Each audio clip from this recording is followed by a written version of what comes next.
Ladies and gentlemen, welcome back to Driven Wyld. Today we are talking about, is dashing a substitute for traditional employment? So a lot of people on the internet and pretty much in the government sectors of America all love to believe that us as DoorDash, UberEats, Grubhub, or really any kind of gig worker are gig workers because we can't get a real job. You just have no skills. You have no marketable skills, loser. Bet you couldn't hold a job if you wanted to. And the fact of the matter is that is one of the most common misconceptions about DoorDash drivers, period. Let alone the gig economy as a whole. And DoorDash is even calling it out themselves because they're tired of your shit too. So with that said, I want to go over everything that's being said in this article, how it actually is for DoorDash, UberEats, Grubhub drivers as a whole, and everything in between. So with that said, let's get started. One of the misconceptions about dashing is that people turn to dashing only when they can't find a traditional job. However, the data suggests otherwise. And to be clear, I know that there are people that are on these apps because of that, especially with this job market right now, but that's not always the case. That is a very small minority in comparison to the rest of the gig economy. Millions of dashers have turned to DoorDash to earn supplemental income when and how it works for them. By pairing dashing with a full-time job, studying, or caring for loved ones, they're able to save to meet financial goals, pay monthly bills, or treat themselves. However, one of the misconceptions about dashing is that people turn to dashing only when they can't find a traditional job. If this were the case, we should be able to see this in the data, in particular where unemployment rates are high. In states where it is difficult to find a traditional job, we would expect to see more people turn to dashing. You know what? That's a solid point. If that were actually the case, there would be so many more DoorDash drivers on the road rather than just the millions that are out there right now. But there's also the point that a lot of people aren't self-starters, and a lot of the people that crap on drivers for this reason just don't have the drive to do anything relevant with their lives, so their opinions don't really matter. It's when people in higher places look down upon us, such as the government, and start to make changes that don't actually involve them, and that's kind of an issue. The Department of Labor has been attacking the gig economy for a while now, and they actually just passed a rule that can affect drivers if it were to be implemented in a malicious way, which we all know the government, it always is. And if you don't know what I'm talking about, I made a video talking about the rule specifically that they made, not just what the news tells you. I'll leave that video in the description. Feel free to check that out. But this is not the case. To approximate demand for dashing, we look to a number of people who dashed for the first time in the first half of 2023 relative to the state population over 18. Comparing to statewide unemployment rates in June 2023, we in fact see a negative relationship. That is, in states where unemployment rates are high, the number of dashers per capita is lower than in states where unemployment rates are low on average. This suggests that people aren't trying out dashing simply because they can't find a regular job, which this chart is actually pretty cool. If you want to check it out, the link's going to be in the description to the source of the article as usual. Other measures of labor market tightness, how many workers are available relative to job vacancies, tell the same story. For example, the Job Openings and Labor Turnover Survey, JOLTS, database tracks the number of unemployed or people per job opening. It shows a similar pattern. There are more new dashers in tighter labor markets rather than what we might expect if people were only turning to dashing where they can't find a traditional job. Not to mention, in a lot of these places, those traditional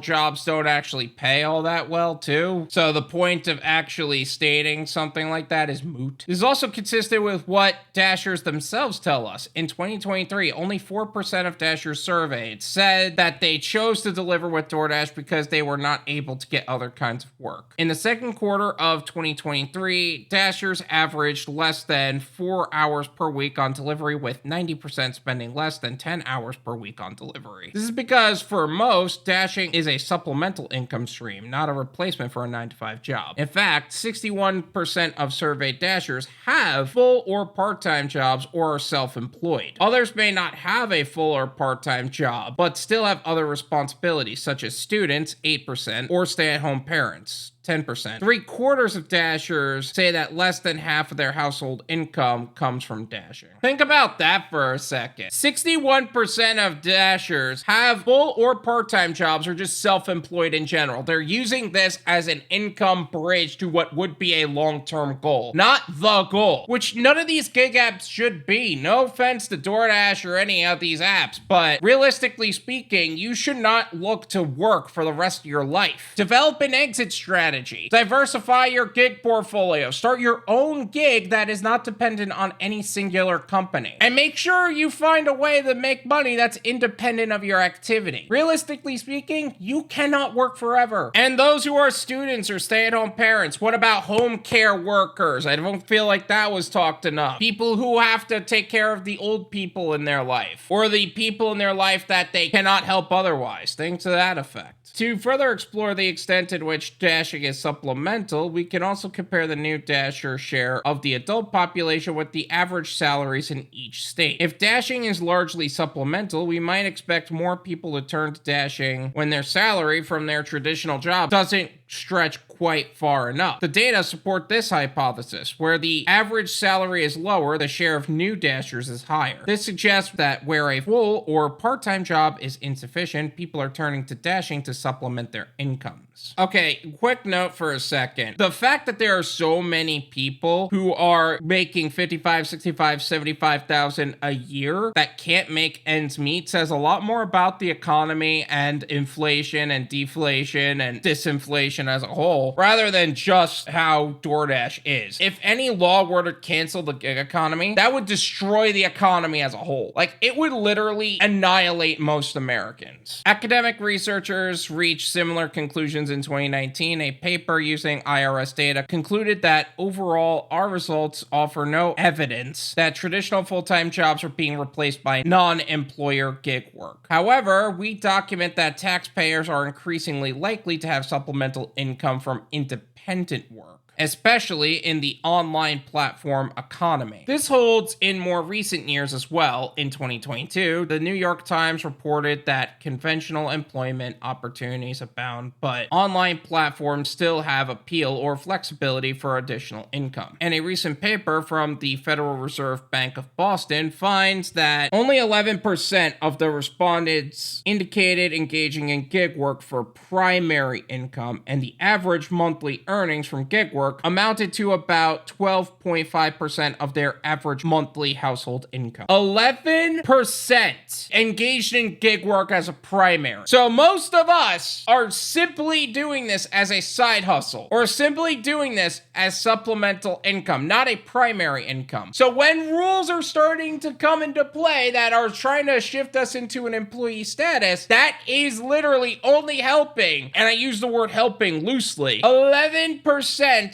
of the respondents, and only 4% of dashers in general. Insanity. Crucially, this supplemental income can be effective in reducing poverty. A study of people with multiple sources of income found that the poverty rate among those with consistent casual secondary work was 5.7%, which would nearly double to 10.9% without that secondary source of income. It also helps those transitioning between jobs. Dimitri Kustas, for example, found that earning on app-based platforms replaced 73% of lost income from a main job on average, and people don't have to cut back their spending as much when they have a change in income. And 67% of dashers say they have dashed to make up for lost income or reduced hours at their full or part-time jobs. You see, that proves my point entirely. And that was something that I intended to do when I first got into the gig economy. I ended up going full-time for a while because it just was that lucrative in my market at the time. But in 2018, I was laid off from a job after they were telling me over and over again that I was doing great and everything was great and I was getting twice as much work done as everybody else. And then the day after my birthday, they celebrated some temp person's birthday, and they didn't even acknowledge mine, and then I was laid off that day, which was just offensive in general. And I ended up going into gig work, and after a while, I felt like my mental health was getting better, so F it, I ended up going full-time. But I am such a minority in comparison to any of the normal traditional jobs out there. Most people do this as a side hustle between jobs, or they keep doing it when they finally get that other job. Erica, a dasher from Alaska, tells us how dashing helps supplement the earning from her job. As I already work a full-time 8-hour shift at an in-person job Monday through Friday, I need to be able to control when, where, and how often I dash. I have a busy personal schedule of working full-time, going to college to earn a degree, and raising 2 children. I would not be able to commit to another regularly scheduled job. Dashing enables me to earn the extra income I need to make ends meet. With rising costs of food, fuel, and every product across the board right now, I am able, with my dashing income, to cover all my household expenses without requiring any assistance. And that's just Alaska, let alone for the rest of the country. Imagine trying to juggle all of that and this becomes a second job on top of that. That would be devastating for gig workers as a whole. This is my opinion. It's worth what you pay for it. None of you pay me.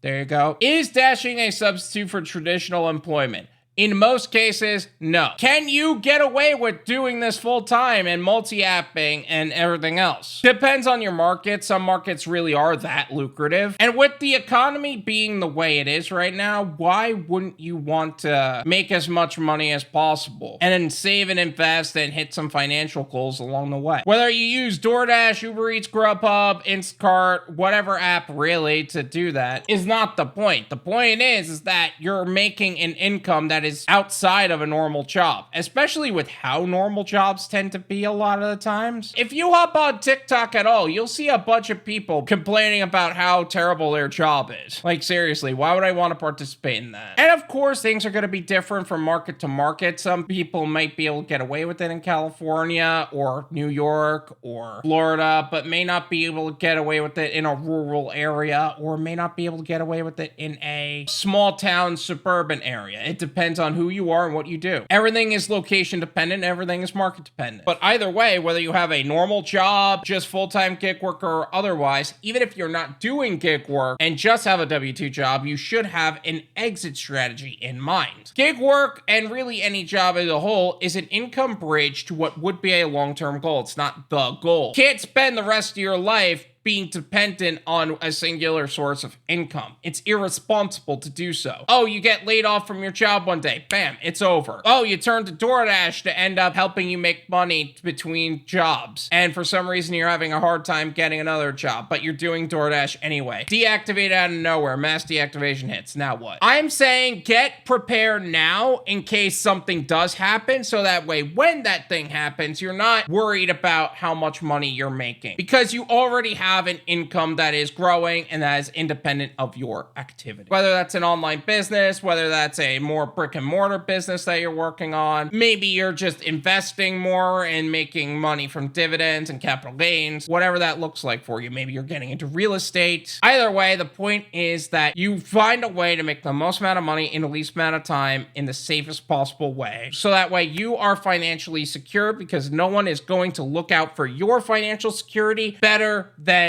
you. Thank you so much for watching. I really appreciate it. As always, make sure to hit the like button, subscribe if you're new, and I'll see you guys next time. Peace.